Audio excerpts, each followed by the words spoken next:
Hello, welcome to the Bomb Squad Psych! This isn't the podcast, you numbnuts. This is a brand new thing we're going to be trying with the TV shows that we want to talk about. We're going to do little VIDCAST series for each one where we break them up into chunks. So we're able to explore it a little more in depth, the same way we would try to explore a movie more in depth. And today we're talking about... Tim, will you do the honors? The Bad Batch. Hell yeah! We're talking about episodes 1, 2, 3, and 4 of The Bad Batch, and we will be doing this in 4 episode chunks. So we'll be doing this well into August, because I think that's when the show's set to end. This little VidCast miniseries that I am going to call The Bomb Batch. We're The Bomb Batch, Tim. All right, goodbye, Tana. Oh, wait, does that sound too similar to Bombad? Bombad Jedi. I love that episode of Clone Wars that Toonami skipped. All right, so this is going to be a little more freeform, a little more loose than the podcasts, only because it's more hard to structure individual talking points about each episode, but we'll have a lot to say. So I think we want to start off with the first episode of the show, which is Aftermath, which I got excited when I heard that title because there's a series of novels that are based around Aftermath. I really like seeing the transition from the Republic to the Empire, but how about you go ahead? Just your baseline thoughts about Aftermath. Yeah, I mean, it is a solid episode. Last year we had the final season of Clone Wars, which those last 4 episodes are incredible.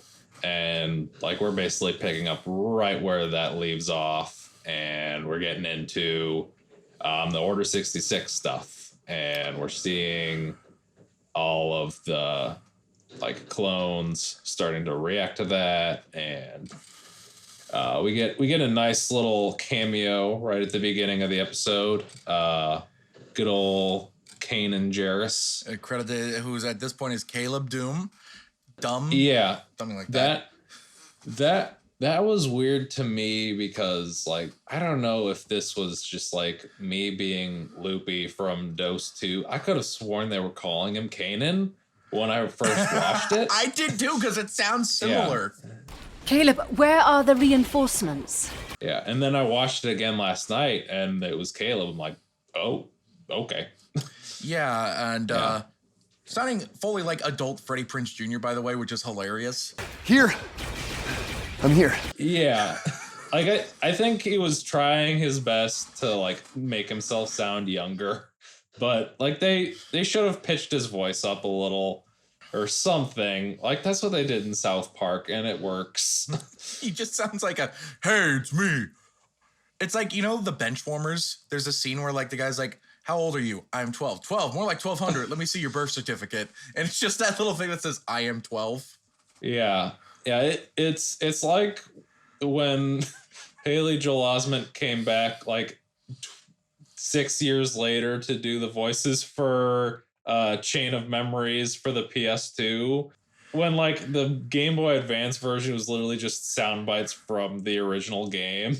So in that version he sounds super young and prepubescent. And then it's literally just a week later, Chain of Memories. Hey, I'm Sora. I got the Keyblade. It is funny listening to Haley Joel Osment's voice without that show. But yeah, we see Order 66 again, and they just rip our hearts out again. God, you know. Did you hear about there are fanboys complaining about this scene? Really? It contradicts. It slightly contradicts what Kanan's comic book says happened. In the comic book, the Bad Batch aren't there. That's really the sticking point. Which I've not read the Kanan comics. This I would like to, because Kanan's a really interesting character.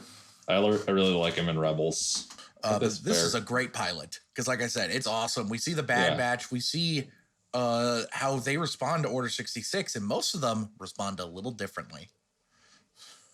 Yeah.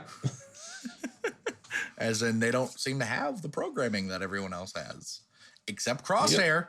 Are you tired of seeing Order 66 yet? I'm tired of having my heart ripped out. I mean, I feel like this is probably the last time they can really get away with it.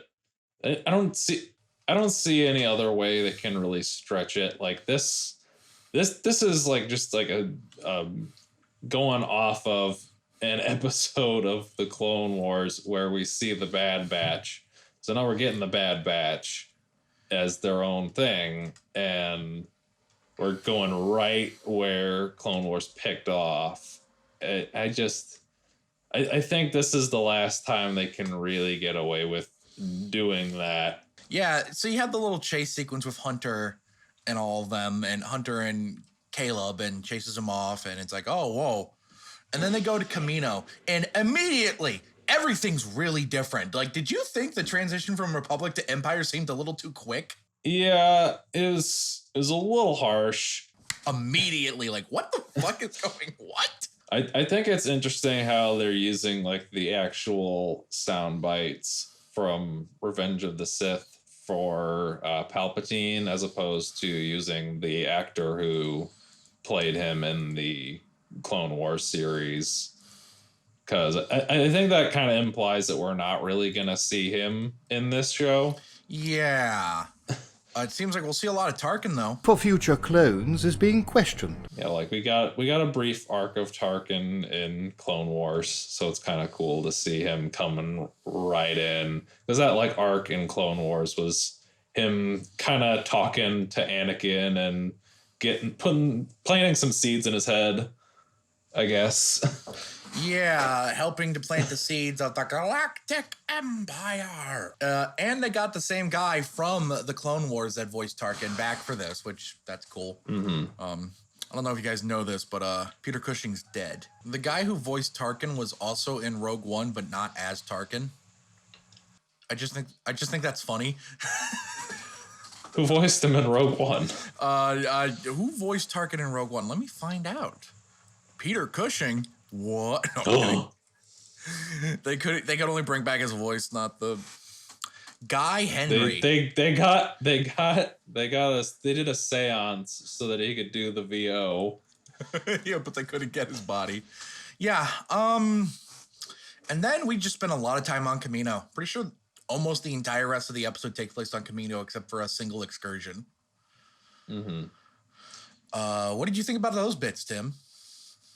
Yeah, I mean, I liked it. I really liked the food fight scene. That was a great character moment, because like we haven't even talked about Omega yet. Well, yeah, this is a good time to bring her up. Yeah, we see Omega. She comes into the fray. She joins with the Bad Batch characters, and during that scene, we kind of see her standing up for them, and just see this. We see this brawl between the Bad Batch characters and like the good clones, the good soldiers who follow orders. What do you think of Omega? I love Omega. I think she's great. Yeah, I think she definitely adds something to the cast. Like you could easily just have the Bad Batch characters, but she adds an innocence to it. Like she's the child that they have to take care of. Yeah, she definitely adds something to the dynamic. Yeah. Go ahead. Yeah. Like that's literally the whole thing with Mandalorian, is they had to take care of the child. Well, this is the Star Wars things. They're gonna make dads out of everyone. It's like in Milan. Somehow I'll make a dad out of you. And then Tarkin shows up and he's like, yo, fuck clones. We hate them. Too much money. They're expensive. And he's like, yo, but these Bad Batch clones, they're kind of cool. I'm gonna make them go shoot some old people, all right? So they go to the planet. I forgot what planet it's called, but they go to a planet where Saw Gerrera is hiding out, right? And man, Saw Gerrera is going to age really poorly in like 5 years because... are you familiar with the game Fallen Order? I've heard of it. I've not played it. It's that new single-player Star Wars game. It's really good. If you ever have a chance, you should check it out. That takes place like 5 years after Order 66. Saw Gerrera is in that game, and he looks like he does in Rogue One. Yeah, he's about to have a bad 5 years. I was just recently, because I've been rewatching the Clone Wars, and I just recently rewatched the arc with Saw in it, and like he looks completely different, which like that kind of got me thinking. It's interesting about like how some of these characters started out as animated characters have been working their way into the live action stuff. Your initial thought is, Ahsoka Tano is the first animated character who got made in a live action. Nope. Saw Gerrera, General Grievous, Boba Fett. You forget Boba Fett made his debut in the holiday special. The Bad Batch are sent out to basically assassinate a bunch of old people. And they get there and immediately they're like, except for Crosshair. Crosshair's ready. Good soldiers follow orders. He's ready to fucking murder a motherfucker. But the rest of the Bad Batch, interestingly, don't have inhibitor chips, it seems. So when they're there, they're like, yo, it's kind of fucked up, isn't it? We shouldn't shoot old people. Yeah, that's probably not something you should do. Yeah. And Saul's like, what are you doing? And Crosshair's pissed off the entire time, which, again, funny. Yeah, I think it's interesting, like, the way that they defected is different. Like, obviously, they're each going to be different in their own way, but with most of them, it seems like the defects got rid of their chip. With Crosshair, it's almost like it took him further into the direction of militant guy who's gonna just kill everybody who's an issue. Good soldiers follow orders. Yeah, he was already kind of that, and it seems like the inhibitor chip just enhanced that features in him, which is weird. Because I honestly figured that if any of them wouldn't have it, like, would have an inhibitor chip that'd be working, I honestly figured it'd be Hunter because he looks the most like a normal clone. Yeah, he's like the Rambo of their group. He has the same hair, the headband, everything. Yeah. Which Hunter is the MVP of this show so far, if you ask me, but we'll probably get to that when we get into the other episodes. They go back to Camino and immediately arrested. They're like, you didn't shoot the old people. Straight to jail. You know, leads to an exciting breakout scene because they go back for Omega because they realize Omega's in danger. Well, first off, they realize Omega is a clone like them. I think Tech says it, and he's like, wasn't it obvious to you idiots? Which I love Tech and how he's just like, you idiots. Why don't you realize these things? It's interesting that we get a female clone of Jango Fett. There's a lot of implications there. We have a non-binary king for Jango Fett. We stand Jango. I have a question for you. Did you suspect that Omega was a clone from the second you saw her? Because I did. Yeah, I didn't really get that, but it's interesting. I think it's because she was like, oh, you guys, the Bad Batch, you're like so cool. And I'm like, she's a clone. She's a clone. And it's because she's a weird clone. That's why she likes the other weird clones. She's a clone. And then Tech's like, she's a clone. And I went, called it. I was right. But Omega, like you were saying, adds a great, interesting dynamic to the show. Where the Bad Batch have to be dads, the Dad Batch. So they escape with Omega. And that's more or less the first episode. So I think it's a killer pilot. I think it's an amazing pilot, and I think it launches the show perfectly. Wow, do you feel more or less the same? Yeah, I think this is a much stronger start than Clone Wars or Rebels had. Like the Rebels pilot I didn't mind, but I think it picks up way more from there. The Clone Wars movie is straight up bad. Yeah, it's amazing to think that the Clone Wars became, like, it's such an amazing show with that horrible a start. Like, that movie's really bad. That movie is, like, really, really, really bad. Yeah, like, the stuff with Asajj is cool in that, but other than that, that movie is hard to watch. I watched it with my ex when we were I was trying to watch through all Star Wars chronologically with her, and we gave up after a couple seasons of the Clone Wars because it was like, I want to get to the movies again. I was like, all right, I understand. And when we watched the feature, she started calling me Pookie Muffin for like a week just to bother me. Like I was like, because that's what Jabba calls his kid, which by the way, straight to about to kill some kids. Right, but you know, it helps, you know, build up his development a lot more. So it makes episode 3 a lot better, and I already liked episode 3. Speaking of episode 3, we're going to talk about episode 2 of The Bad Batch. Which number 3, my lord. Which, when I saw that the thing was called Cut It and Run, I saw that title and I was like, is my boy Cutter, the guy that defected, going to be in this episode? And guess what? He was. Woo. Were you excited to see that guy from like season 2 of the show again? Yeah, I thought that was neat. His kids are grown up. It's cool. Like, not all grown up, but they're like a year older. Which, yeah, like in Rebels, we kind of see how the rapid aging affects some of the surviving clones. And like we're kind of at the start of that here. Right.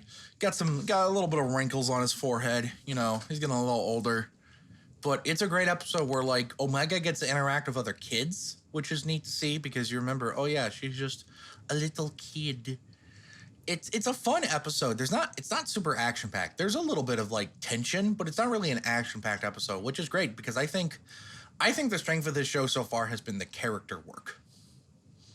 Yeah, I definitely think it's good at building these characters up. Yeah. And especially Omega and Hunter. This is when I really started to realize that this show was about the Bad Batch yet, but there are some more main characters, and I think those more main characters are Hunter and Omega. It definitely feels like the show kind of revolves around building those two up, and people like Tech and Wrecker and Echo are more secondary characters, which is fine. They excel at that.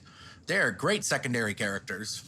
Yeah, I would agree. I think that Hunter is really like Hunter and Omega are the heart of the show, and the other Bad Batch members are supplementary. I think Wrecker is really like the mascot, though. He's gonna wreck it.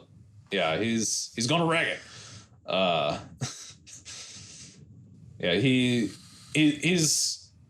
the loud one. He gets things going. Like in that food fight scene in episode 1, after Omega throws her thing and is like, apologize to my friends.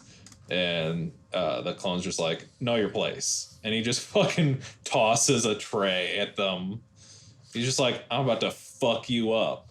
And it rules. Again, that food fight scene's great, but episode 2 also is really great because they have to get these codes, right? Because the Empire, they're like tracking people, man. The Empire like immediately put in an NSA, I guess, or something. Like immediately put in like NSA, FBI, CIA in the galaxy because they're like, if you want to leave the planet, you need a fucking code so we can track you. Chain code, I think they're called, which is like, oh, how do you get the chain code? Because they're clones. Like, they look different from normal clones, but they still look like Jango. So going up to the clones and being like, yo, can I get a chain code? It was like, yo, hold up, dog. I know who you are. Right. Yeah, that's going to cause some problems, but, you know, I don't think the show's using it as a crutch, but I fear they might use it as a crutch someday. How much it seems to be, oh, Tech can just hack it. Like, they've done that a couple times already, and I don't think it's going to be a problem, but I am ever so slightly concerned that it might be in the future. Yeah, just the kind of Deus Ex Machina of, oh, he fixes the problem. Oh, he's got the Dragon Balls, it's fine. Episode 2 is just a great character work. Hunter really gets to have a couple of moments with Omega. I remember there's that one after he's like sort of yelling at her after she almost gets herself killed, and Omega's like, I'm gonna cry, and it made me feel something. I thought I would have more to say about this one, not gonna lie, because I do really like this episode, but I think Bad Batch is almost too perfect. It's like, yep, it's good. You like Clone Wars, but want a little less Anakin? Here you go. Yeah, we got all clones, baby. Oops, all clones. There it is. But episode 2, I mean, I guess we just don't have much to say on it, so we can move on. But is there anything you want to bring up about episode 2? I mean, not in particular. Like, you kind of brought up the big points. Like we're seeing Omega playing with some kids, and we're getting some parental moments, and I think that builds on the characters more and really sets up the Hunter Omega dynamic, which is, I think, explored in episode 3. I think. I'm gonna be honest. I watched it a week ago, and you watched it like an hour ago or something like that. I don't think either of us remember the episode well, if at all. Yeah, that one just kind of whizzed right by, honestly. I don't know why. I'm they go to a moon, I think, and that's all I remember about that plot. Like, I guess this episode wasn't that good, except for the B plot. The B plot with Crosshair, I thought was really good. Mm-hmm. Where, you know, the Empire's like, let's recruit some real soldiers, not clones. Because they have an interesting line. It's like, if they'll work for us willingly, that's so much more loyal, you know? It causes an interesting dynamic, especially with Crosshair. So he goes with the soldiers to that Saw Gerrera hideout. And Crosshair's like, let's kill him. And like the rest of the soldiers are like, yo, wait, hold the fuck up. These are just civilians. And Crosshair just immediately goes, good soldiers follow orders, and kills the guy that's like, yo, let's not.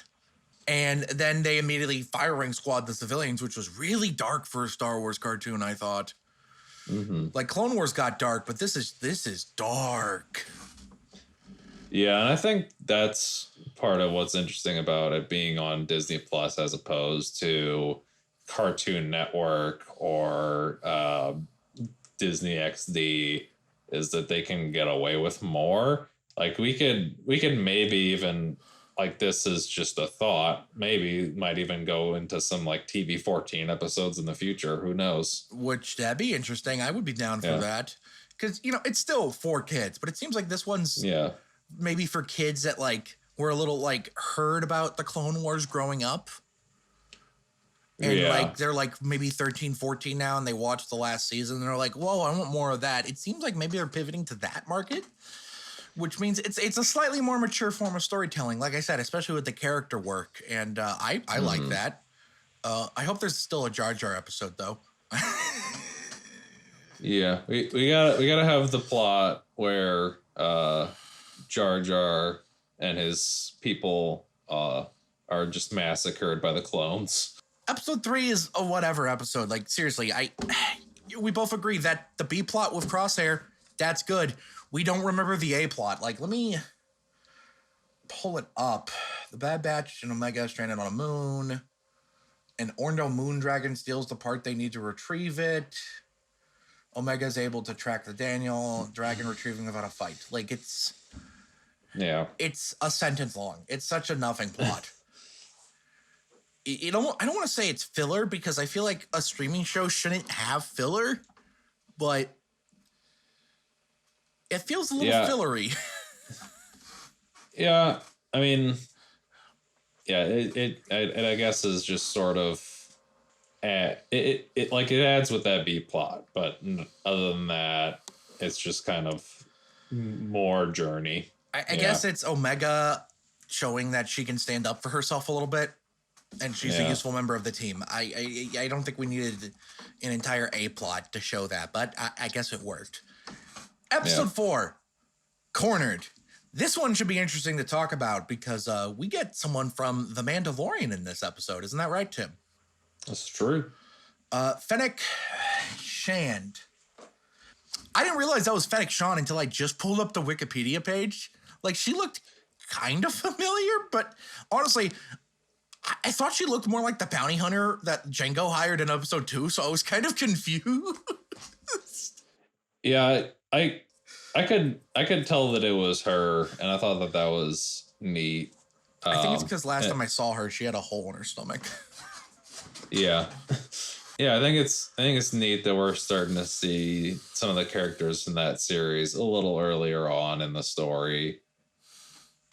Yeah, especially because I believe Dave Filoni was recently promoted internally at Lucasfilms to executive creative director, which for understand means he's going to have a hand like Kathleen, like him and Kathleen Kennedy are going to kind of steer the ship. Which that's good because like Filoni has made it clear that he is really invested in the long-term storytelling of Star Wars. Yeah. But it's cool seeing Fennec Shand, and I thought this was a fun episode. What did you think it was? Yeah, I thought it was real neat. I thought the stuff with Fennec was fun, and like we have a little conflict going on with Omega. Yeah, Omega wants to go exploring, which that's such a classic trope, but it works. Little kid wants to go explore the big world because she's been locked up for such a long time and gets herself in trouble. But, We're all better for it. I love the little subplot of Echo being sold as a droid. I thought that was hilarious. Yeah. Because Echo's like, if you're going to sell me, it better be for more than 2,000 fucking credits, you piece of shit. Like, he was so offended at the price it was being sold at. I thought that fair. rolled. I mean, 2,000 credits, I'm assuming it's like $2,000. What the fuck? Echo's worth like 20K. But yeah, it's a fun little thing, which, by the way, was this the same planet that we were introduced to Diego Luna's character in Rogue One? I'm not sure. Because I thought it looked similar, which that'd be cool if it was. But I love these like seedy belly of the underworld sort of places that Star Wars has, like this planet or Mos Eisley, these kind of like seedy underground shopping center type places. I love them, and it's such a fun locale. Corridors for a chase sequence, and it's a good episode that really again, I think it does a good job of developing Hunter as a sort of father figure to Omega, because he's like, we gotta get Omega, like he's going ape shit, dog. I thought it was a good, like we've been saying, it continues to build on the dynamic with Omega being the child they have to look after, and like they do it in a way that it's not like an annoying thing. Like, I think it is interesting and builds to the overall story. Yeah, I don't know about you. I was expecting this show to have more of an overarching plot than it's had so far. Sort of like how Mando season 1 and 2, there was like definitely flavor of the week type stuff, but it definitely felt like it was building towards something. This one has felt more just straight flavor of the week. I don't know about you.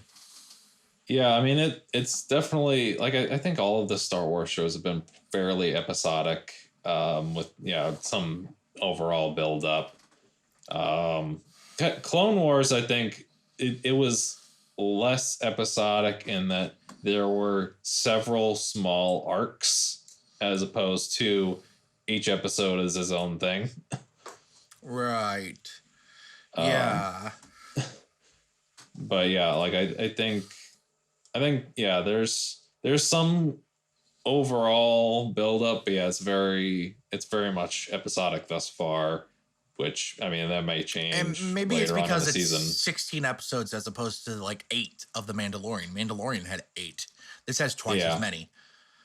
So maybe there is a grand arcing vision that just hasn't quite been laid out yet. Because these first 4 episodes is what I'm building at here, is that these first 4 episodes feel like a lot of build up without a lot of payoff. So I'm just curious, what is it building up towards? And I guess this ties into what sort of the final thoughts of this thing.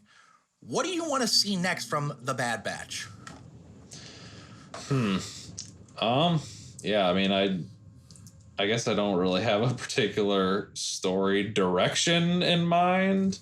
Like, I'm kind of just in it to see where it goes, I guess. I think I'm in the same boat, because I don't know what it's building towards. So it's not like with WandaVision where I'm like, oh, I want him to do this and this. I don't see the ending. I don't see the finish line at all. Yeah. Yeah, I think the same is good. Yeah. I think I'm pretty much down to see where they go with it. I think like thus far it's been pretty good, and I'm down for more. And I do hope that, like, when we do the next 4 episodes, there's a little more stuff to talk about. Like I'm hoping that some stuff has happened. Yeah. Because I think, I don't know about you, it's kind of hard to talk about these first 4 episodes because, yeah, stuff happens, but not like stuff happens, you know? Yeah. Like, really, the first episode was the substance of these first 4 episodes. It was, that was the meat and potatoes, and the following 3 episodes, like, there's some stuff sprinkled throughout, but overall, they're kind of just more episodes. Which I think the IMDb ratings of the episodes reflect that. First episode has a 9.0. The subsequent episodes have like a 7.8, 7.9. And I think that's how I feel. Yeah. It's an amazing start that sort of tapered off a little bit. Yeah. But hopefully we'll pick back up. Hopefully. And, you know, I'm excited for more Bad Batch because I do love these characters. I think they're really fun. and unique, interesting characters. And more than anything, it's nice to see another piece of Star Wars content that deals with the transition from the Republic to the Empire. Because even though it's happening a bit quickly, it's nice to see it. Yeah, I think it's good to have a bridge sort of between Revenge of the Sith and Rebels, or really between the Siege of Mandalore and Rebels, because I think Rebels is a little too far into it, and like it's good to get a little bit of the early Empire days. Yeah. So we're transitioning to that, which is cool. I'm excited for it. Any departing thoughts on these first 4 episodes? I mean, I think that's about it. Like, I'm interested in what we have. I'm looking forward to seeing what more we get, and I'm pretty much down for the ride. I'm down for the ride too. One last thing I want to say, because I'm shocked that it doesn't ever come up. Animation's gorgeous, right? Absolutely stunning. Mm-hmm. Yeah, animation looks real nice. I didn't realize it was just going to look like Siege of Mandalore more, which is awesome. Yeah, I think it's good they went in that direction, because I don't mind the Rebels look, but it's a little on the cartoony side. And then early Clone Wars stuff is kind of gross looking, where like the last season of Clone Wars was where they really found that perfect medium. They gave it a movie budget, which helps. Yeah. And I'm glad that this looks like that. But overall, we're excited to see more. And to you guys, thank you very much for watching the first in this VidCast. I hope you like it. We're going to do it anyway, but make sure you tell us in the comments down below if you want us to do this more. Do you want us to do this for other shows? Because I think we're also planning on doing that in the future. We're going to do this for other TV shows we're interested in talking about. So make sure you leave a comment down below. Do we do this for Loki, or do we do actual podcasts for Loki? The thing is that for Loki, it's already in the schedule. And it's hard. I will make it out of the schedule. We'll remake it. Let us know. Leave a like button if you liked this video. Comment, of course. Make sure you're subscribed to us so you see our future videos, and make sure you hit that bell icon so you know when we upload new videos. Thank you very much for watching, and we'll see you guys in about a month when Tim and I talk about the next 4 episodes of The Bad Batch. See ya.